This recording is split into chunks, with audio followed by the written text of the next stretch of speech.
Olá, aqui pela sua Foz TV estreamos hoje o programa 40 Minutos, um programa dedicado ao pioneirismo em nossa cidade. O pioneiro é alguém que aceita a insegurança como condição de vida, o risco como desafio, buscando novos rumos e desbravando regiões.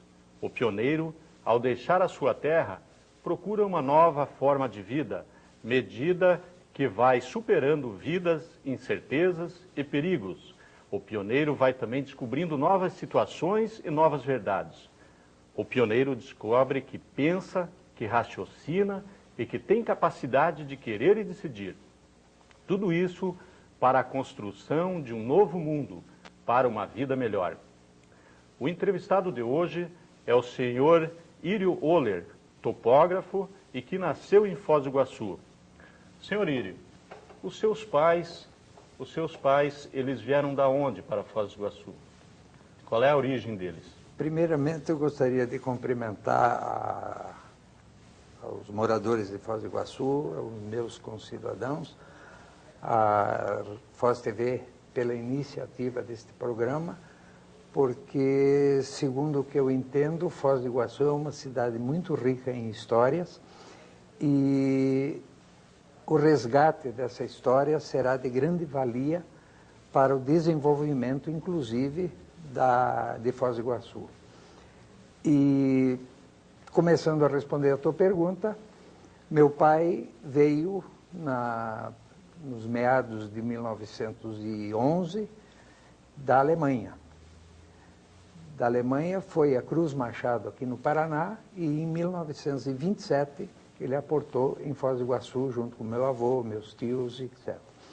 Minha mãe nasceu no Rio Grande do Sul, em São Sebastião do Caí, no município de Montenegro, e de lá, em 1928, veio diretamente, junto com meus avós, meus tios, a Foz do Iguaçu, e estabelecer-se aqui. E aí houve o conhecimento do meu pai com a minha mãe, então namoraram, e em 1936 eles casaram aqui na cidade de Foz do Iguaçu. O senhor nasceu aqui em Foz do Iguaçu, uma época que não existia parteiro, não existia hospitais, era mais usado parteiras, né, nesse caso. O senhor nasceu em que local aqui? Eu nasci hoje onde é o Golf Clube, na margem do rio Tamanduá, lá no fundo, que era a chácara do meu avô. Meu tio morava onde hoje é a Sanepar e o meu pai ficou mais lá para a margem do rio. Trabalhava só com agricultura e aí é que em 1937 nasceu o meu primeiro irmão, com trabalho de parteira, porque médico não era um luxo não acessível a agricultor daquela época. E em 1938 nasci eu e em 1943 nasceu a minha irmã. Minha irmã já num período de guerra, quando as dificuldades se multiplicaram em função do que, por incrível que pareça, a guerra se desenvolveu lá no outro lado do mundo e nós tivemos as nossas consequências aqui em Foz do Iguaçu. O senhor nasceu num período de guerra e seus pais vieram da Alemanha, uma época que estava em conflito. Eles fugiram de lá. O senhor pode explicar melhor como que foi isso? Meu avô veio em busca do Eldorado, porque havia lá uma propaganda muito grande do desenvolvimento do Brasil, principalmente em termos de agricultura. E nessa oportunidade não foi só ele, veio um navio cheio de alemão para cá, e na esperança de dias melhores. E aportaram, vieram do porto de Santos até Cruz Machado, no Paraná, que era o seu destino, e lá eles não encontraram aquilo que desejavam. Ouviram falar em Foz do Iguaçu, botaram as tralhas numa carroça e vieram para cá. E aqui ficaram, e até hoje o que existe da família está por aqui. Quando eles vieram para Foz do Iguaçu, o senhor tem ideia de qual era o número de habitantes aqui? Foz do Iguaçu devia ter, não contando os militares, que na época eram transitórios, nós devíamos ter aí o quê? Se muito, 200 famílias, 300 famílias. Era um vasto rincão inexplorado, Foz do Iguaçu. E como vocês estavam numa época de guerra, por eles serem alemães, Como que foi a situação deles aqui em Foz do Iguaçu? Eles foram bem aceitos pela comunidade, inclusive pelo exército local? Bom, o alemão predominava na época a população de Foz do Iguaçu, porque, a exemplo da minha família, tinham outras famílias alemãs, os Werner, os Roth, enfim. Só que, por ordem do exército, esses alemães teriam que se recolher daqui para Guarapuava, para um centro de concentração, campo de concentração, e nesse campo de concentração eles ficariam até o término da guerra. Mas já existia esse campo de concentração lá montado? Segundo as informações do Exército, através da determinação que lá eles seriam recepcionados e mantidos nesse campo de concentração pelo tempo necessário. Então, o que foi feito? Havia o dia D para sair daqui. E nesse dia D, meu pai, meu avô, meu tio, que com 2 carroças, com animais para puxar essas carroças, e animais de reserva, porque era uma viagem daqui a Ponta Grossa por uma estrada simplesmente de terra. De vez em quando tinha uma árvore caída no meio da estrada, então tinha que cortar aquela árvore para poder passar, morreu o animal na viagem, tinha que levar alimento para eles e para os animais também, porque não podia parar para deixar o animal pastar. Então tinha que tratar ele mais ou menos como um animal confinado. Chegando em Guarapuava, qual foi a surpresa? Não tinha mais campo de concentração. Aí eles tiveram que trabalhar lá como empregados, como tal, para angariar algum recurso para comprar mantimento para eles e para os animais para poder voltar. Porque o Exército não deu mais a mínima atenção a eles. E o que é lamentável é que eles saíram um dia antes do dia D. Sim. E tinha que passar no batalhão para avisar que estavam saindo. Aí, nessa oportunidade, os outros deixaram para sair no dia seguinte. Sim. Quando chegaram para avisar que estavam saindo, havia sido suspensa essa determinação. Aí, inteligentemente, o Exército não se lembrou que um cavalo alcança uma carroça e não mandou ninguém atrás. E aí eles ficaram lá 8, 10 meses, com a família desprotegida aqui, sem o braço forte da agricultura, que é o homem, e a essa altura minha mãe já tinha 3 filhos e todos pequenos, sem condição de trabalhar, sem recurso financeiro, sem nada. Ficaram aí jogados mais ou menos 10 meses em função da guerra. Essa viagem, na época, daqui a Guarapuava, levava quanto tempo? E como eram as condições das estradas? Olha, para ir eles levaram mais ou menos 3 meses. Para sair daqui a chegar em Guarapuava. Porque o trajeto foi mais difícil, porque era a estrada muito pouco transitada, então havia muita árvore caída no caminho. Então eles tinham que cortar aquilo, e era no machado, porque não existia um instrumento menos difícil de trabalhar do que o machado. Aí, na volta, esse número de árvores já eram menores, então eles conseguiram fazer esse retorno num prazo aí de 2 meses e alguma coisa. E ficaram lá mais uns 3 ou 4 meses, trabalhando de agregados em algumas fazendas para juntar um dinheirinho, trabalhando em troca de comida para poder carregar as carroças e voltar para Foz do Iguaçu. Então, isso foi uma consequência danosa da guerra, em que o pelotão avançado do Exército aqui de Foz do Iguaçu cometeu um grave erro, mas, graças a Deus, tudo foi superado e a vida continuou. O senhor falou nesse dia D, e o senhor sabe qual era o objetivo do Exército? Apenas confinar esse pessoal? E era apenas por confinar. Causa de suspeita? Não havia suspeita. O que havia era um excesso de preocupação com um possível levante de alemães aqui na fronteira. Então, confinavam eles lá em Ponta Grossa, ficavam sob as vistas do Exército, e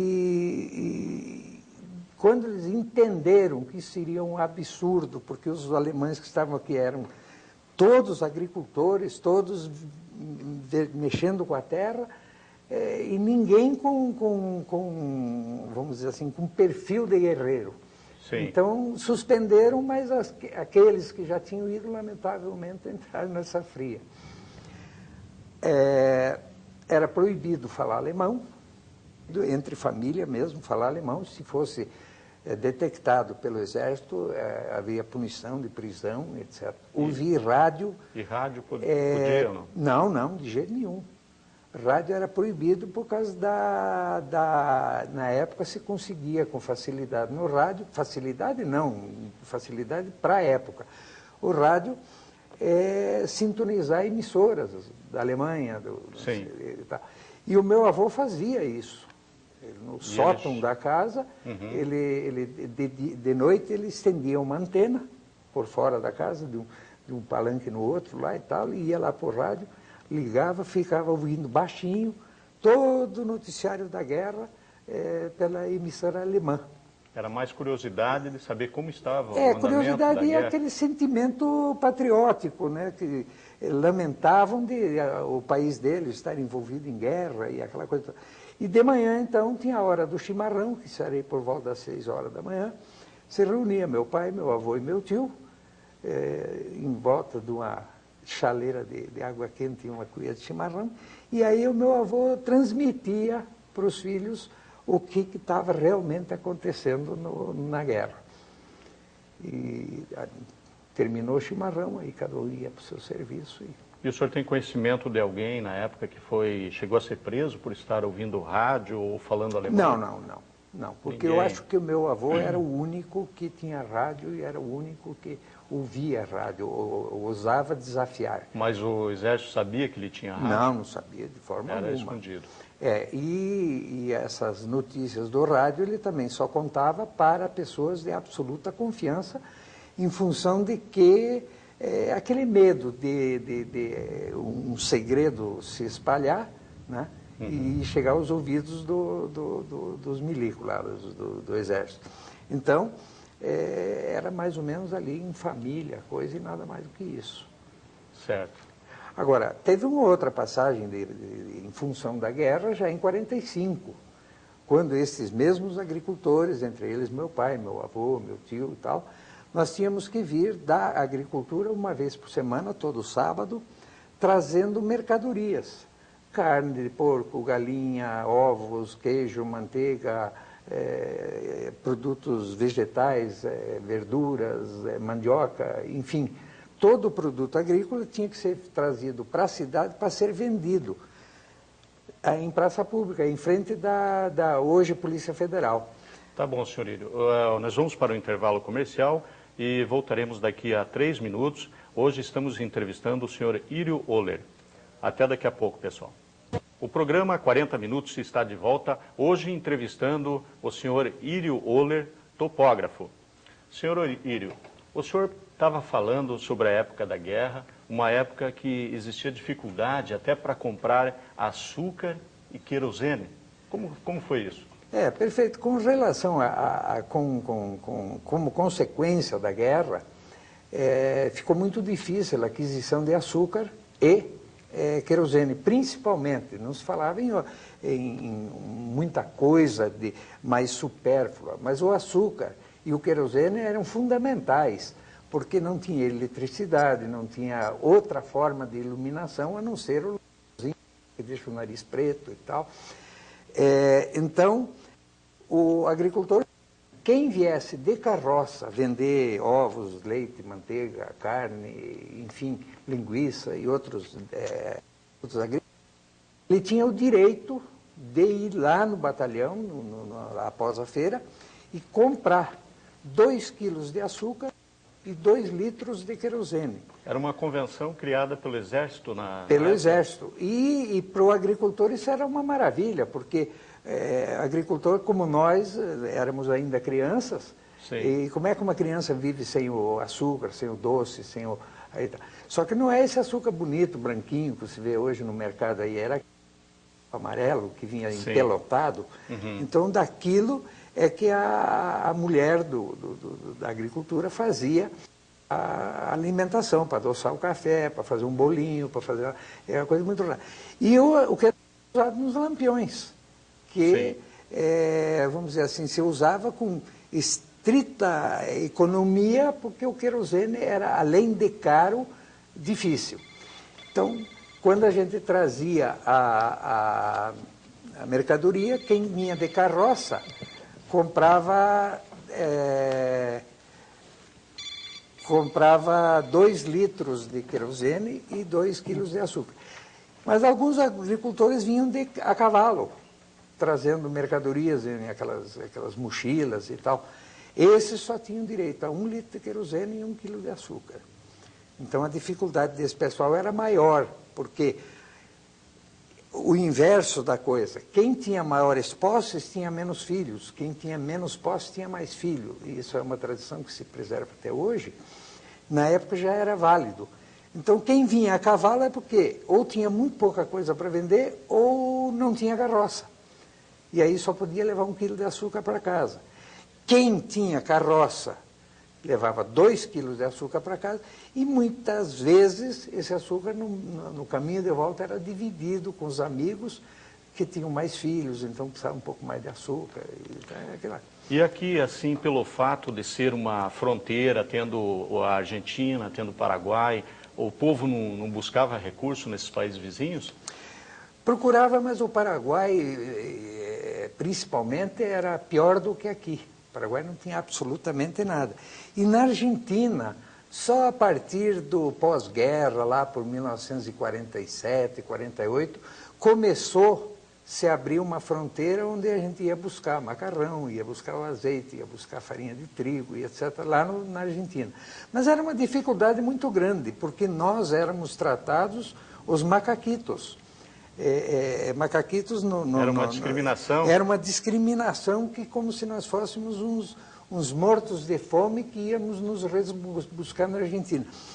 Apesar de que a gente ia com dinheiro, comprava, pagava tudo, mas sofria humilhações e eu me lembro, quando criança, algumas humilhações que a gente sofreu lá, da minha mãe na fila para passar com as mercadorias, ter que chorar para poder desabafar aquela angústia de saber que aquilo era necessário para o bem-estar da família e sofrer aquela...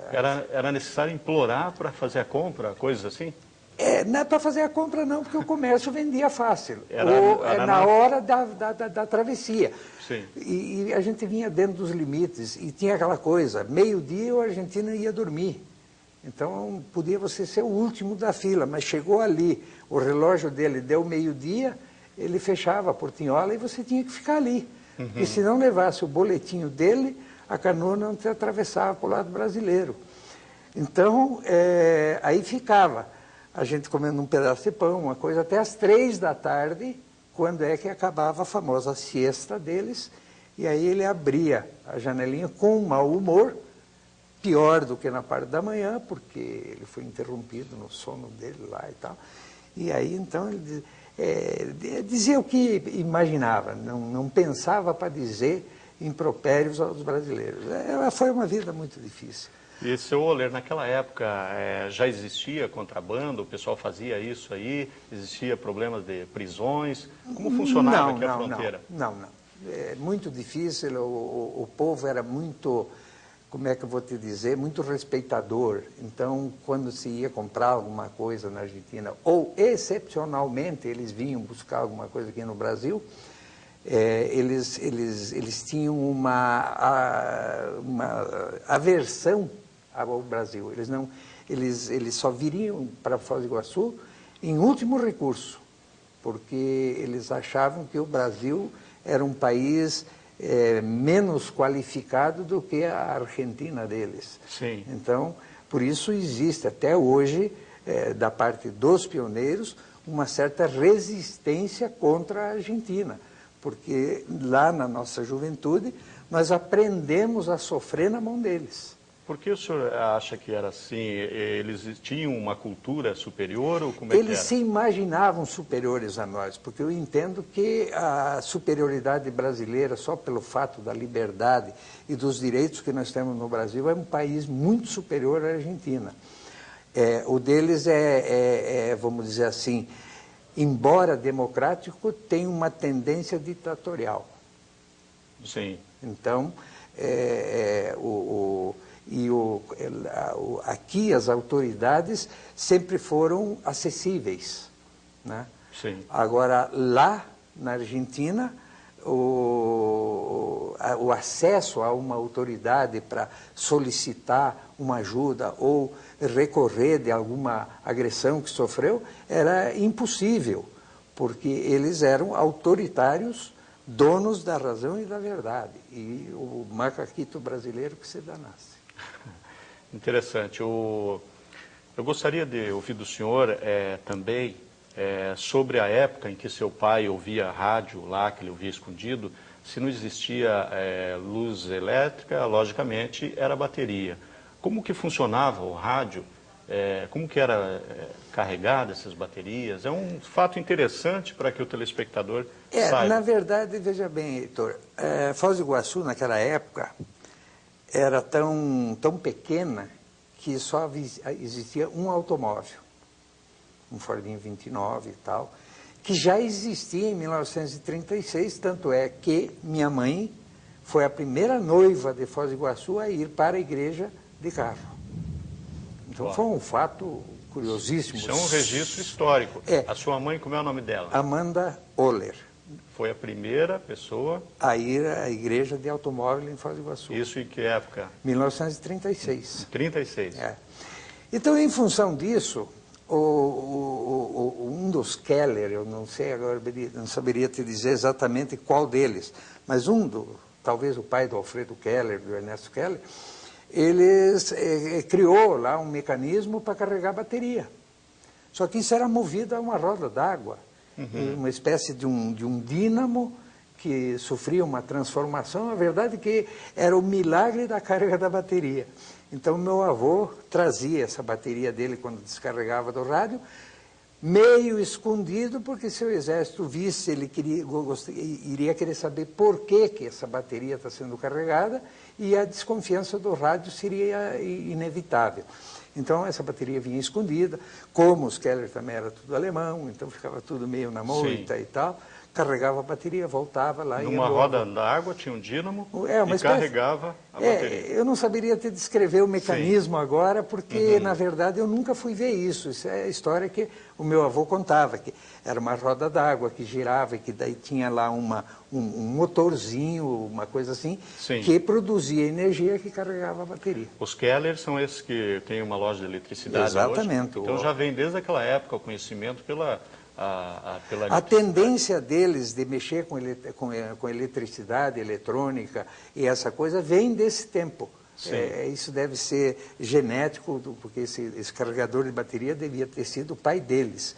E então, com isso, eles faziam deram continuação à tendência, né? Todos os alemães na época, esses que vieram migraram para Foz do Iguaçu, todos vieram para trabalhar na agricultura? Ou teve algum que buscou outras coisas?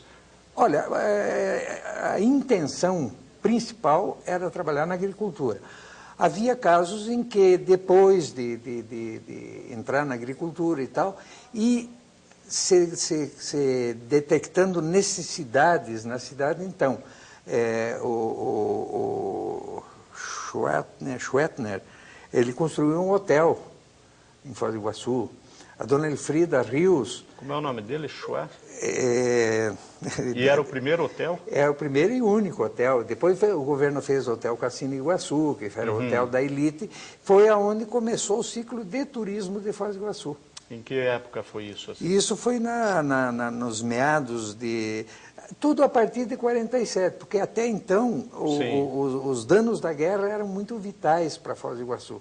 A partir dali começou esse desenvolvimento. Aí construiu o seu Hotel Cassino Iguaçu para ser, inclusive, casa de jogo, que daí em 1948 o senhor Eurico Gaspar Dutra, como presidente da mulher dele, deu a proibição do jogo do Brasil. Tem esse tipo de coisas que afetaram Foz do Iguaçu na época, porque se houvesse aqui uma espécie de cassino, já havia uma estrada, embora de terra, mas que ia às cataratas, porque o Santos Dumont já tinha estado aqui, já tinha visitado cataratas, ela já estava famosa, e começaram então, em 48, 49, os primeiros turistas a vir a Foz do Iguaçu. Certo. O primeiro, esse hotel Cassino Iguaçu, então, foi um empreendimento do governo e já esse outro hotel que o senhor comentou, né? Que o senhor Schweller chegou a construir. O senhor não lembra o nome do hotel? Hotel Brasil. Hotel Brasil. Hotel Brasil, na Avenida Brasil. E o fluxo de turismo aqui era pouco naquela época?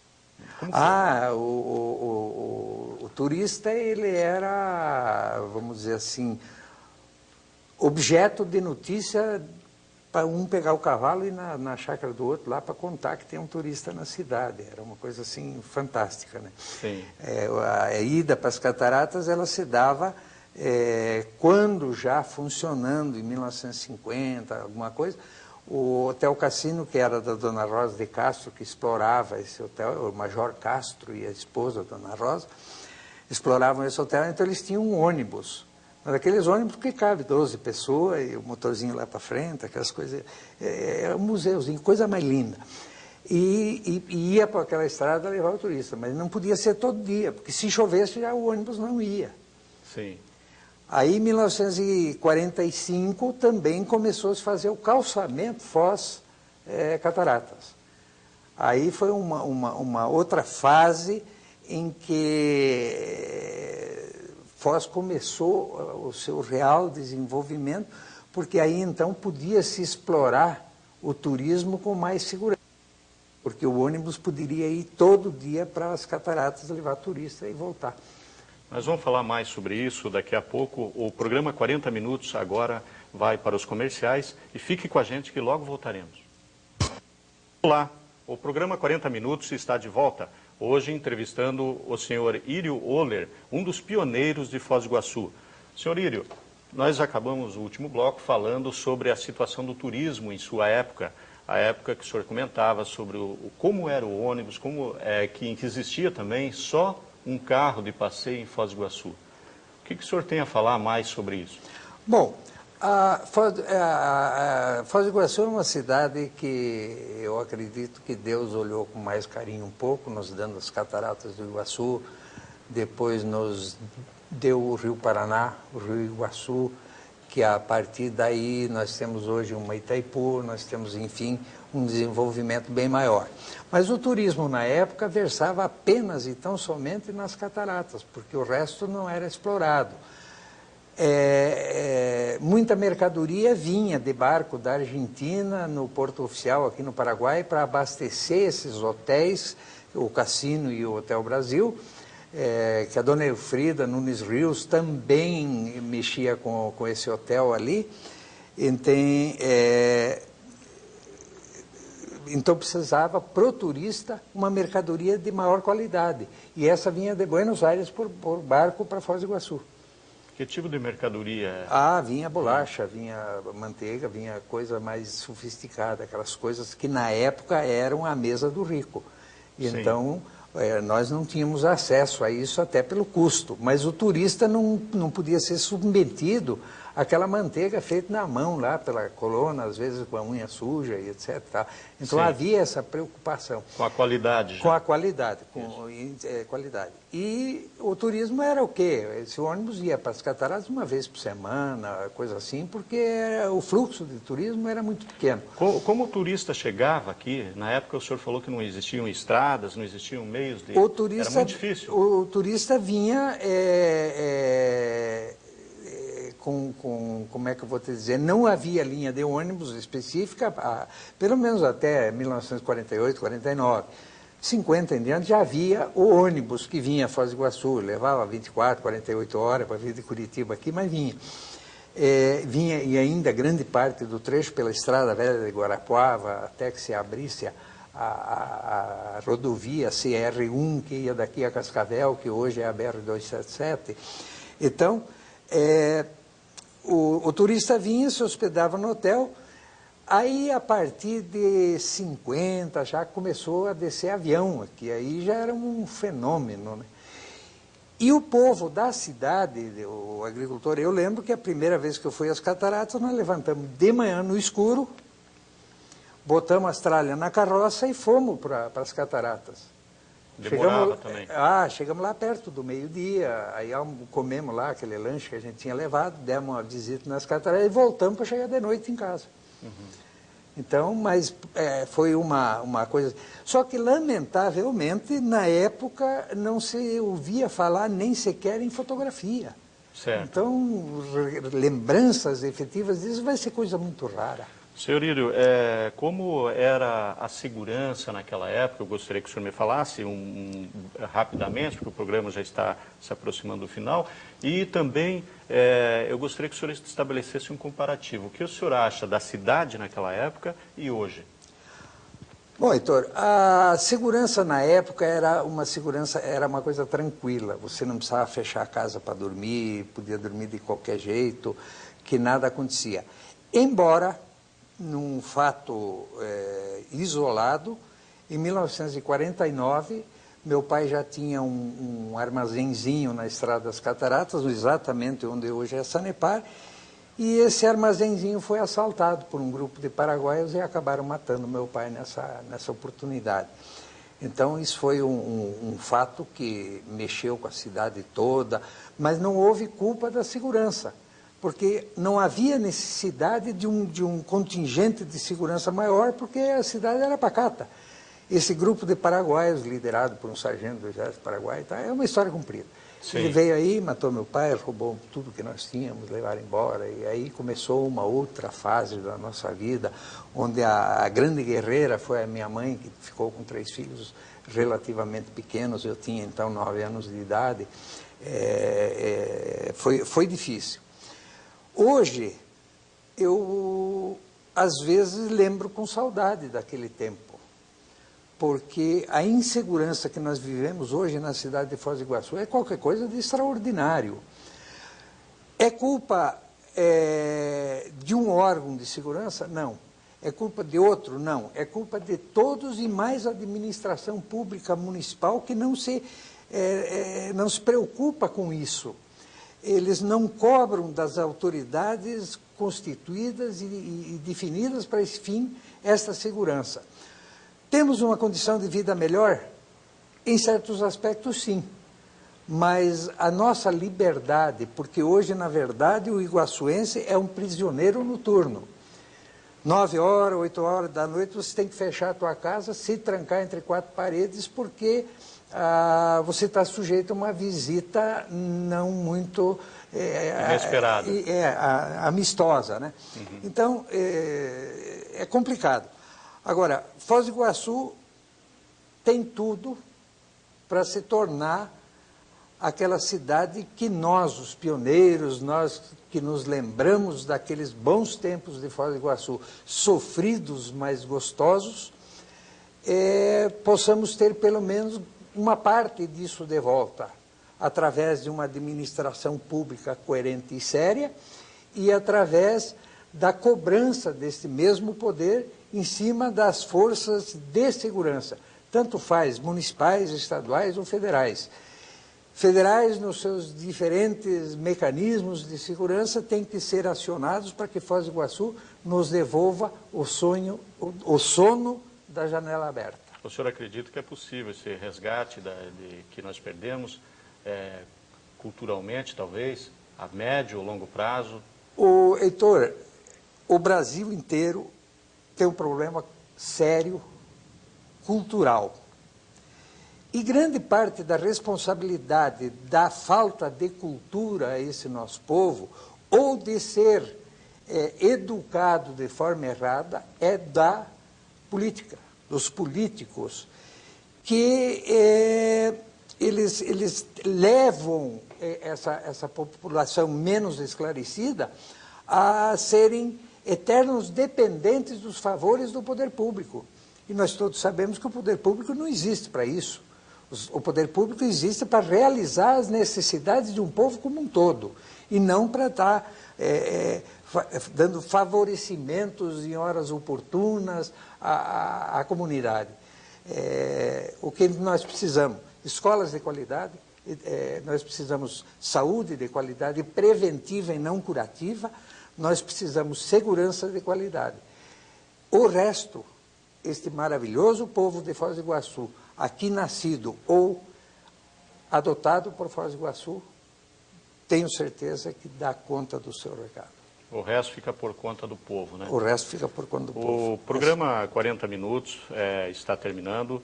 Nós agradecemos aqui a presença do senhor Írio Oller, que tem muita coisa para contar sobre Foz do Iguaçu, e quem sabe, em outra oportunidade, o senhor possa, eu agradeço a sua presença no programa e espero que em outra oportunidade o senhor venha falar muito mais sobre esses acontecimentos valiosos para o resgate cultural da nossa cidade. Muito obrigado, senhor Oller. Em princípio, eu gostaria de agradecer essa oportunidade, porque eu aqui nasci, cresci, e aqui eu quero ficar. Mas eu quero também, como eu sempre fiz, ter a oportunidade de contribuir com aquele que mais precisa. Então, na minha profissão mesmo, foram inúmeros os casos de litígio de terra, litígio de divisa de lote urbano e tal, que nós solucionamos graciosamente porque as partes envolvidas não tinham recursos para fazer frente às despesas judiciais desse processo. Então, nós fazíamos isso como parte de colaboração para essa cidade. Agradecer a você pela gentileza de nos ter convidado e dizer, Foz, historicamente, é muito rica e temos muitos iguaçuenses pioneiros de qualidade aqui que precisam e merecem ser copiados pela juventude atual. Muito obrigado. O programa 40 Minutos fica por aqui e até a semana que vem, pessoal.